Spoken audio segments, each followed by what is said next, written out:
class. I'm not here to motivate you, I'm here to speak to your mind. You know, even if you plan today, you go back in the reality of life. So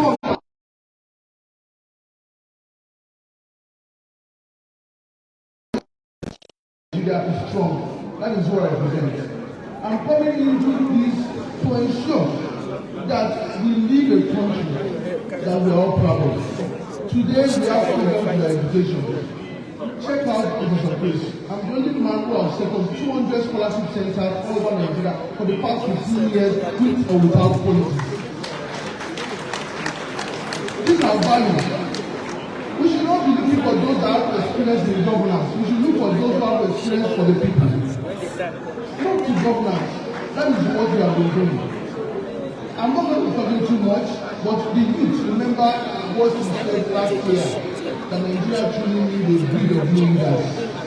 And I don't want anyone here to stand and say, oh, you are too young to lead us. Remember those who fought for our independence, did so when they were young. Those who transformed this country did so when they were young. We need leaders who are at the climax of their career, not those who are already declining. That is what we represent.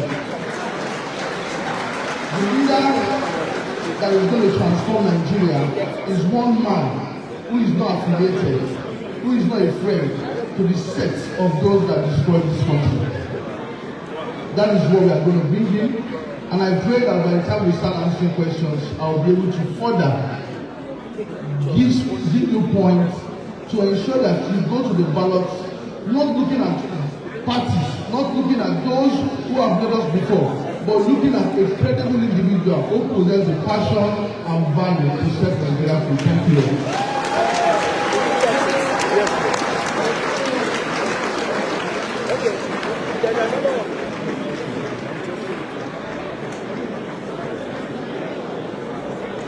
Just send it to me.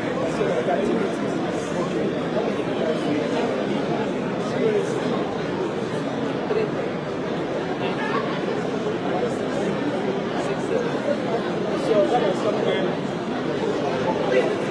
Can we give him another round of applause? I hope that as we're listening to the presidential candidates, you're making notes and writing questions that you intend to ask them. Because I imagine, well, not that I imagine, I know that this is supposed to be an interactive session. So by all means, note down your questions. I see that you already have a platform through which you're going to be transmitting that. My job here is to moderate it and make sure that as many questions as possible get answered by those who we have invited to answer the questions. So on that note, I'm going to be inviting, still following my alphabetical order, the presidential candidate of the African Action Congress, Mr. Omoyele Sowore.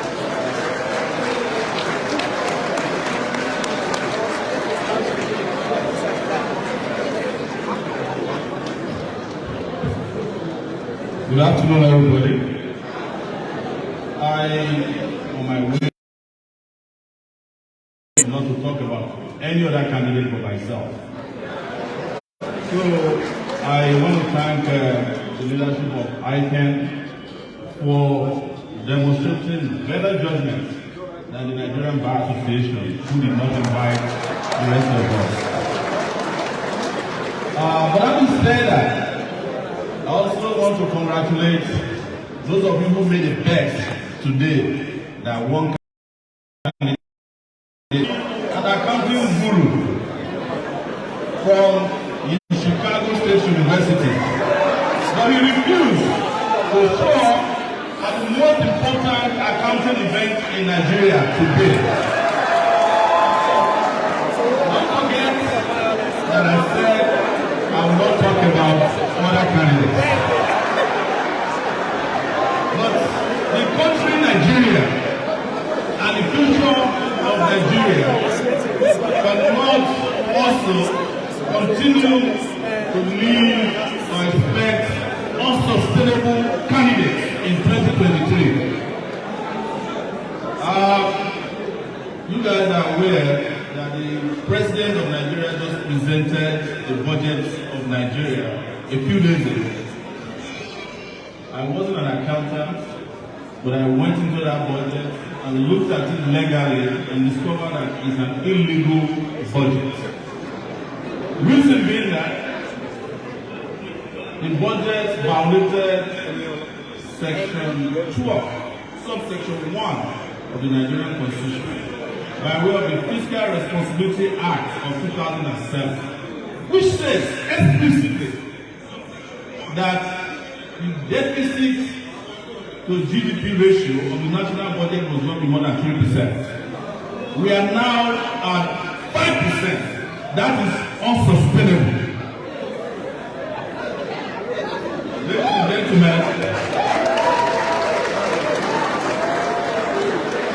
Ladies and gentlemen, I would love to stand in front of you and talk about sustainability. It's a very fantastic buzzword for governance. But I'm here mostly to talk about things that are not sustainable anymore in Nigeria. I want to state clearly, while we are happy that I talked about another candidate, but I want to talk about one of you that carried out an unsustainable act of accounting, which is the stealing of over 150 billion naira. That is not sustainable.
I saw only a few hands, and I was saying to myself, they are driven away the real accountants from Abuja, where they are most needed, so that they can do what they like to do best: cook the books. And this reminded me of a story told by a friend of mine about accountants. They said they went to hell, and the section of hell had all these well-dressed people, and they asked them, who are they? He said, there are three categories of them. Some are doctors, some are lawyers, and accountants. And then an angel was brought to hell to pick out the accountants. And when the accountants were removed from this hellish place, when they got to heaven, they asked the manager of heaven, why did you bring us out here? He said, well, you guys are accountants. You are the one who prepared everybody that came to heaven. So you might as well be in heaven as well. I want to say clearly that the sustainability of Nigeria depends on a number of things. But number one of it is electing a sound leader in 2023. Please, before you clap for me, I have covered a lot of leaders who, instead of serving this country, were serving themselves. I covered a Sikh president about 2008 to 2010, and we know what it cost us.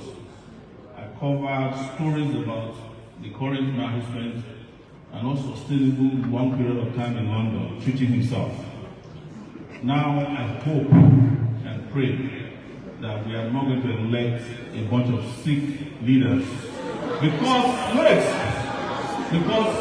our country is sick, and a sick country needs healthy leaders. Like I said,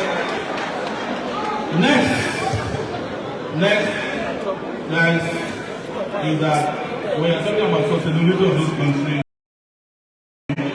we must fix our energy sector. There is no country in the world that is going to experience an industrial revolution without energy, without power. And I have said, and I will repeat here, that Nigeria have no business.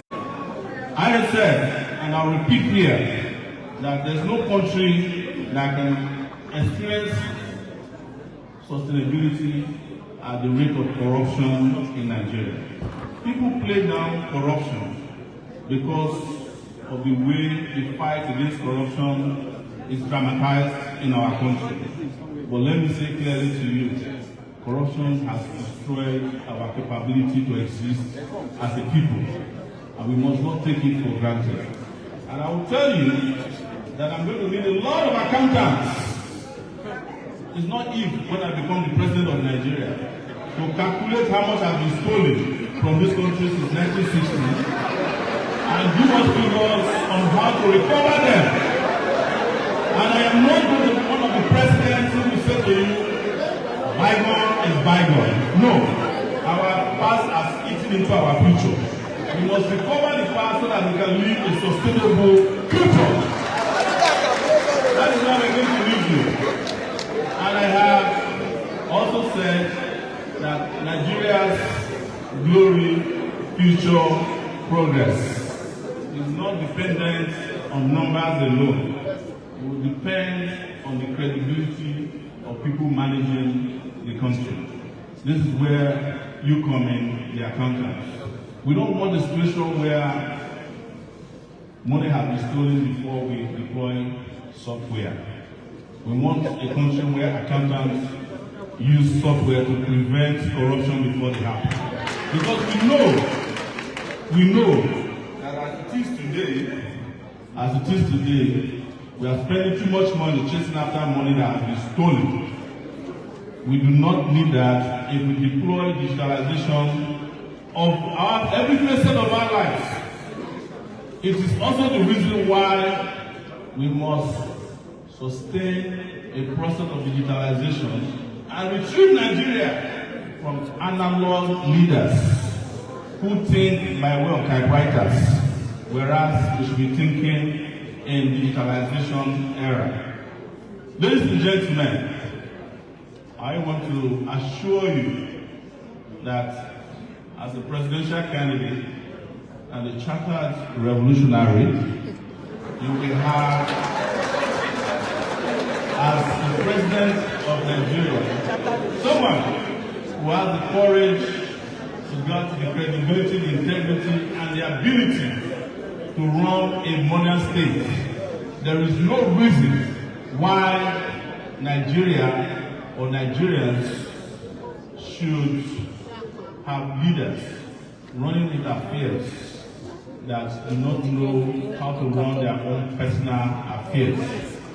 Thank you very much, and I wish you the best going ahead in your conference. Thank you, and have a beautiful day.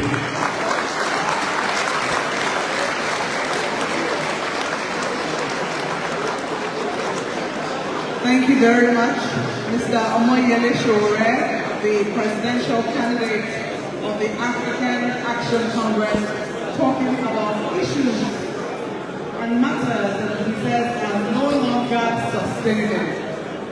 Let's move on quickly now. I'm going to be inviting the presidential candidate of the All Progressives Grand Alliance, the presidential candidate of the All Progressives Grand Alliance, Professor Peter Omoyele.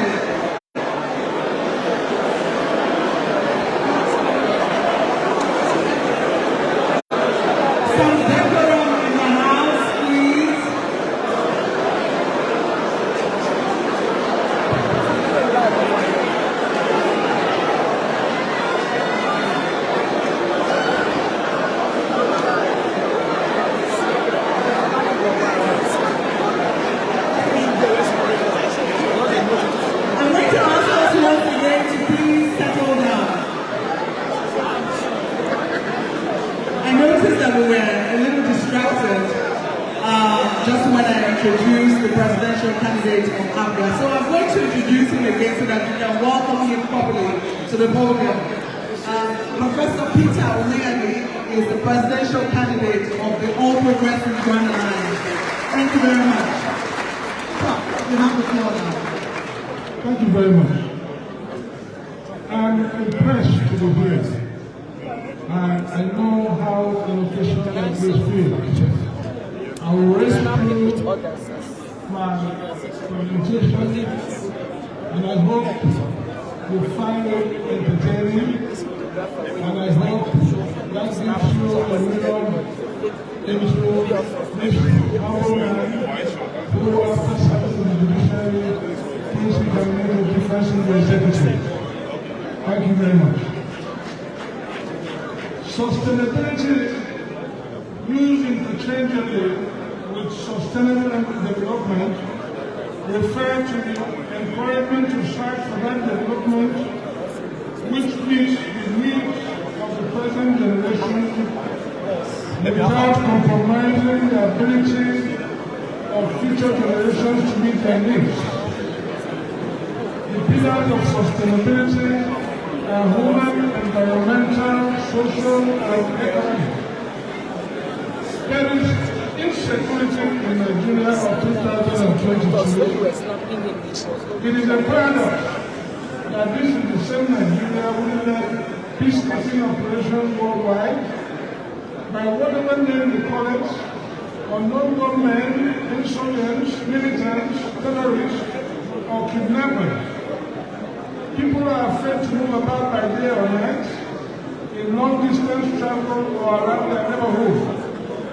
When we hear of solutions to use agriculture to achieve food security, it falls flat on its face. It presents a conundrum. The villagers have fled the farms for fear of their lives. We should prioritize human security. No firepower should be higher than that of the state. It is the prerogative of the state to overwhelm any other groups, take control of this sphere of influence, and enthrone and enforce the rule of law. In this regard, I support the bringing about of state police in Nigeria. Environmental sustainability is fundamental and critical to the survival and sustenance of other forms of sustainability.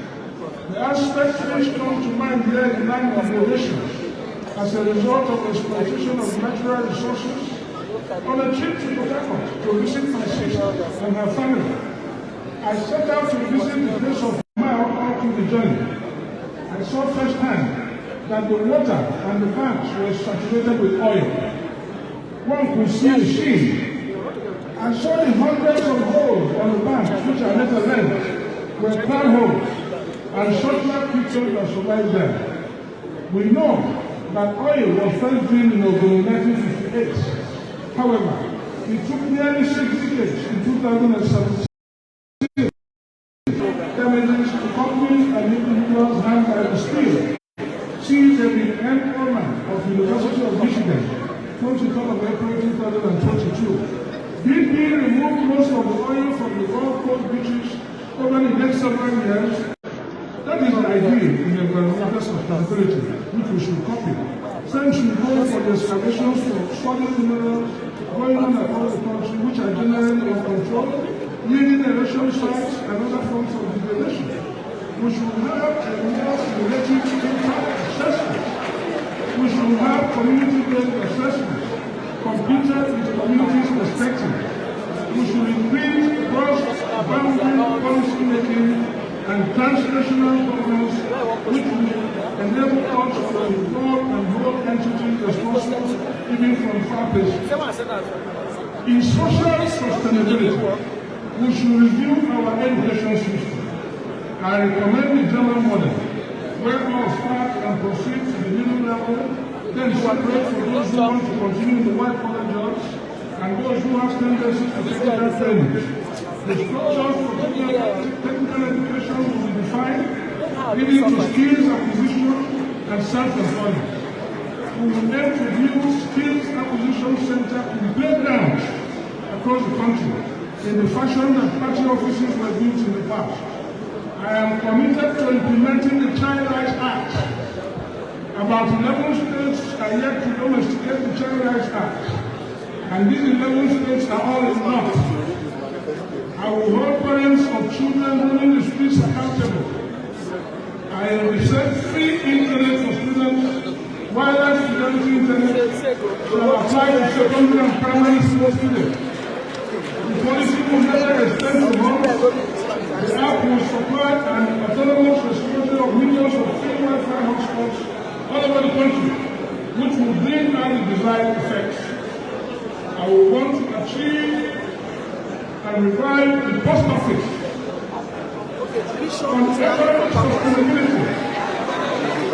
We will focus on economic stimulation, job creation, manufacturing, local production, education, and health. Steps will be taken to maximize government revenue, optimize expenditure, and ensure we do prudence with our emphasis on value. We will pay attention to the informal economy.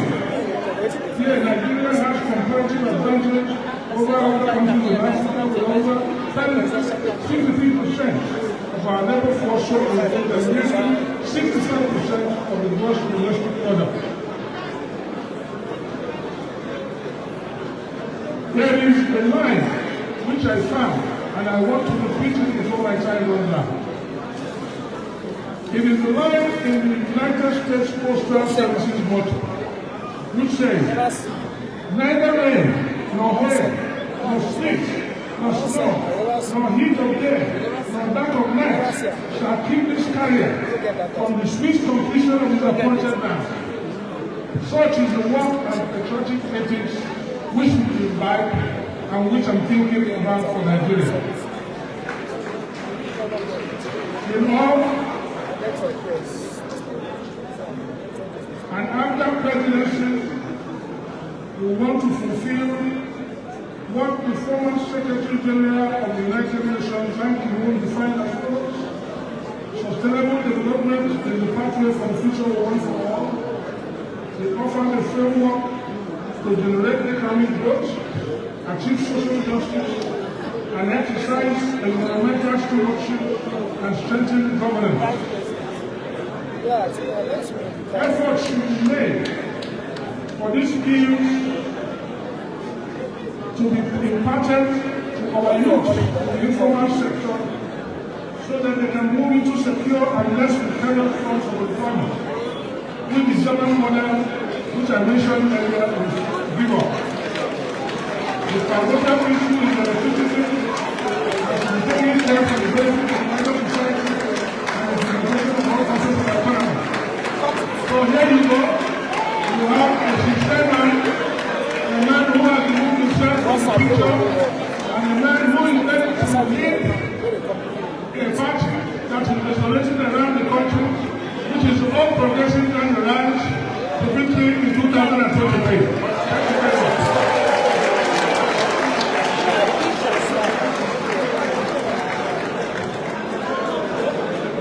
Thank you very much, Professor Peter Omoyele, for delivering such a scholarly paper. I'm sure for those who want to take a further look at what he has, he is able to provide a soft copy of that for members of ICAN.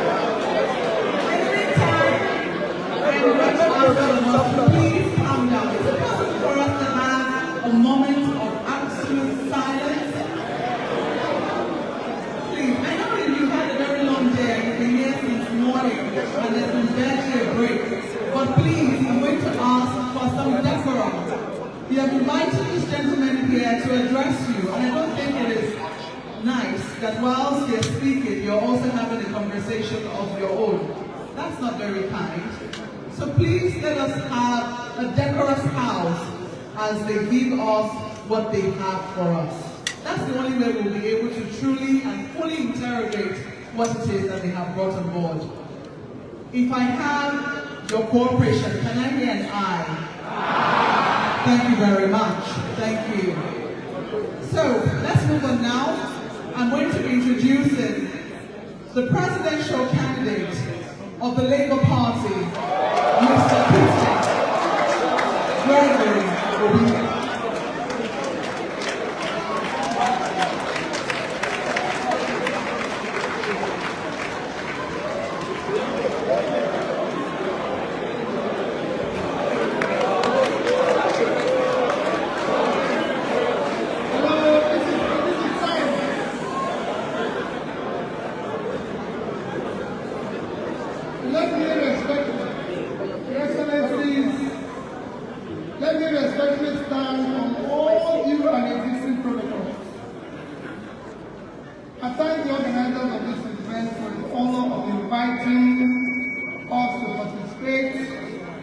And for the topic, issue of sustainability for economic prosperity, I knew this month that we're going to comment on it, and I told the organizers, but I think it's a worthwhile topic for us to comment on.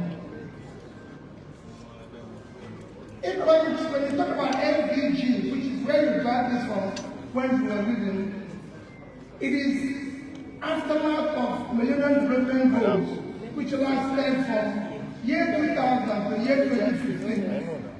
And this is lasting from 2015 to 2030. And I agree with what Paul said, that we are now hiring the new CEO for the country called Nigeria.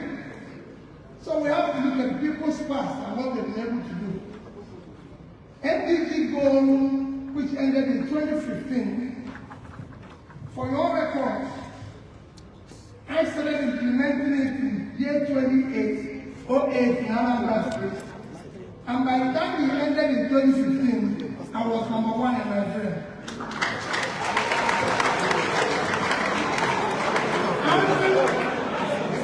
And as we move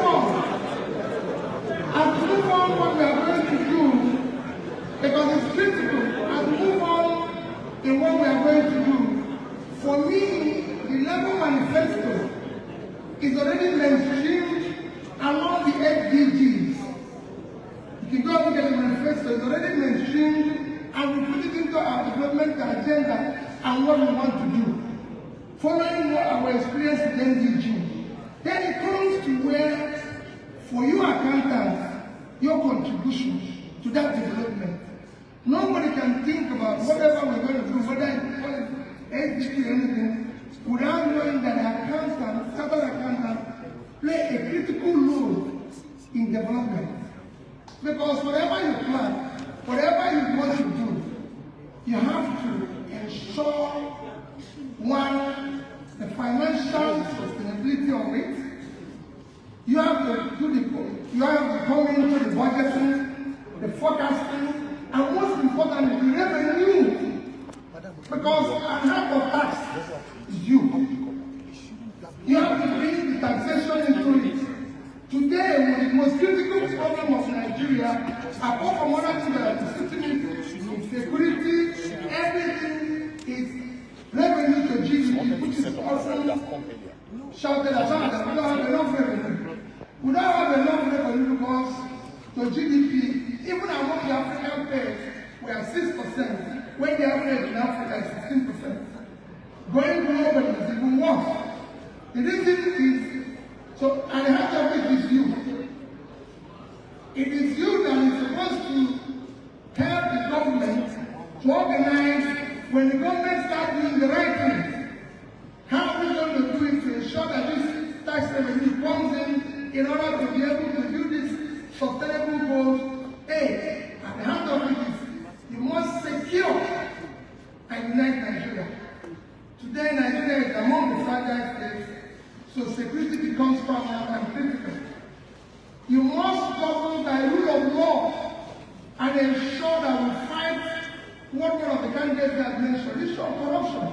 And the heart of everything happening here in this country today is corruption. You have corruption of all sorts, corruption in terms of the way you appoint people to be in office by appointing incompetent people, corruption the way we do our expenditure, corruption in terms of if you look at our subsidy today, it's actually an organized crime. Today, our oil is being stolen by whom? By the government. And you can go on, and there have to do these things. So you must remove a country and show that we must now have a country where there is wealth with enterprise.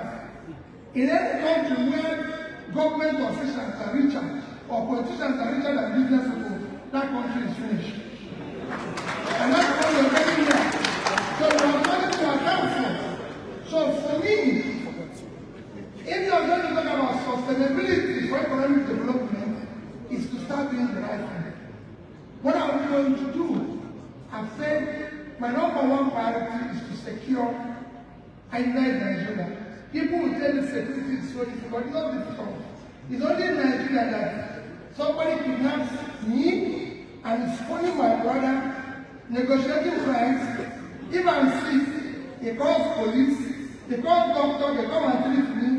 Everybody knows where we are, but except police. With technology today, with technology and everything today, you know where the crime is taking place. And you can sort it out. We have to have the three-level policing, local government, state and national. In terms of corruption, it is easy to fight. People make it look as if it's difficult. It is not. The box stops on your desk.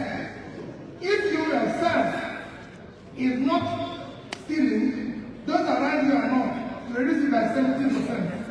Two of my campaign leaders are your members. You can go ask them how much was missing in another state. And it's very simple. This is what we want to translate. We want to be able to move the country from consumption to production. And when we come to moving from consumption to production, whenever I say moving from consumption to production, the first people will ask you, what are you going to do? The greatest asset of Nigeria today is the vast uncultivated land in the north. If you put that land into production, you will make a difference. Yesterday, we had a professor who was delivering a lecture in Lagos, Professor Sreen, and he talked about Bangladesh and Vietnam, which was a basket case yesterday. And I told him how one of the fields of Bangladesh. Nigeria today, a country, when he finished that lecture, I joined somebody who was from Yobe State. And he said, in Yobe State, they cannot just say Yobe State is 45,000 square kilometers of land. Yobe State is bigger than Netherlands. If you add Bologna State, you have more than 15,000 square kilometers. That can go for half, a quarter of the entire land in Europe. Thereby, you have to be productive. If Netherlands can export more than 20 billion worth of agricultural goods every year, and 33,000 square kilometers of land, Yobe State should do 1.5 times that. 1.5. And 1.5 is just about $2 billion. We're not asking for too much. 1.5% of that is $2 billion. And if you do $2 billion, and rate of exchange today is 1.3 trillion. Thereby, you should be going to here to take the share of your people. So we want to move the country, make it productive, stop corruption. These are things you can use to stabilize your currency, which is collapsing today, because you're not productive. You're not exporting anything, you're not selling anything. These are you can put people out of poverty. And the more you put people out of poverty, the more you reduce criminality. And be able to make the country sustainable. You cannot talk about sustainability in a situation where gangsters are taking over your country. You can't talk about sustainability when you have 3% unemployment. You can't talk about sustainability when you have 20 million out of school children. No, these are things you have to tackle first. As you're doing it, and you make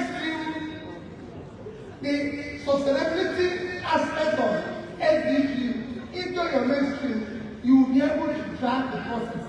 But in conclusion, as the prophet said, he said, following me by Lord, you don't need too much of sophistication or written documents.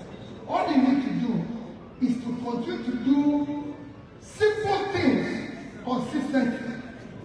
And you get there. Thank you and God bless you.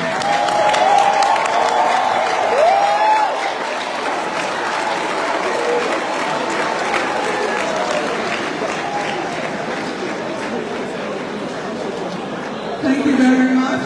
Thank you, Mr. Peter Gregory, the presidential candidate of the Labour Party.